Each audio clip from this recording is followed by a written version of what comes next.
Actually என்னென்னா Sumo வந்து நாங்கள் செலக்ட் பண்ண முடிவு பண்ணிட்டோம். அப்போ ஜப்பானில் குறிஞ்சிங்கிறவங்க தான் எங்களுக்கு ஹெல்ப் பண்ணாங்க. அவங்க இல்லைன்னா அந்த படம் சாத்தியமே கிடையாது. அவங்க வந்து எங்களுக்கு ரொம்ப பழக்கம். அவர் சிவாவுக்கும் நம்ம சாருக்கும் நம்ம ப்ரொடியூசர் இருக்காங்க இல்லையா, ஐஸ்வரி கணேஸ்வருக்கும் ரொம்ப பழக்கம். அவங்க விடி கணேஸ்வருக்கும் ரொம்ப பழக்கம். அவங்க அப்ரோச் பண்ணும்போது அவர் தான் இந்த படத்துக்கு முக்கியமான ஹெல்ப்பாக இருந்தார். இந்த படம் அந்த படம் வந்து அவர் அவங்க டீம் இருக்காங்க, ஹரி அஜய்னு இருக்காங்க. இவங்களாம் இல்லைன்னா அந்த படம் சாத்தியம் கிடையாது. அவங்ககிட்ட நாங்கள் போன உடனே சும்மா எனக்கு வேணும்னே அவர் குறிஞ்சி கேட்குறாங்க, உனக்கு என்ன வேணும் அப்படின்னு கேட்கும்போது, இந்த மாதிரி விஷயம் எனக்கு இந்த கதையில் இப்படி பண்ணியிருக்கேன் போது என்ன பண்ணி இப்படி யோசிச்சுட்டேன் அப்படின்னு சும்மா ஃபோட்டோவை போட்டால் ஒல்லியான சும்மாக்கெல்லாம் இருக்காங்க நிறையா. எனக்கு பார்த்தா இது விலைக்கே ஆகாத மாதிரி ஆயிடுச்சு. எனக்கு என்னடா அப்படின்னு அதிர்ச்சியாக இருந்தது. இவர் தான் வின்னர்ன்றாங்க. ஒருத்தர் பார்த்தீங்கன்னா முடியாக வச்சுருக்காரு, ரொம்ப ஃபன்னியாக இருக்கார் பார்க்க, ஆனால் ஒல்லியாக இருக்கார், உடம்பு இல்லை.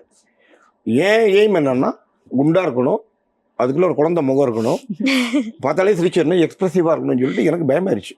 அப்புறம் இந்த விஷயங்களை என்னுடைய ரெக்யர்மெண்ட்லாம் அவங்கள்ட்ட சொன்ன உடனே ஒன்றும் கவலைப்படாதீங்க அப்படின்னு ஒரு ரிசர்ச் பண்ணி நிறைய பேரை அவங்க பார்த்துட்டு எனக்கு ஒருத்தர் கூட்டு போனாங்க. அவர் தான் நம்ம யஷ்னரி.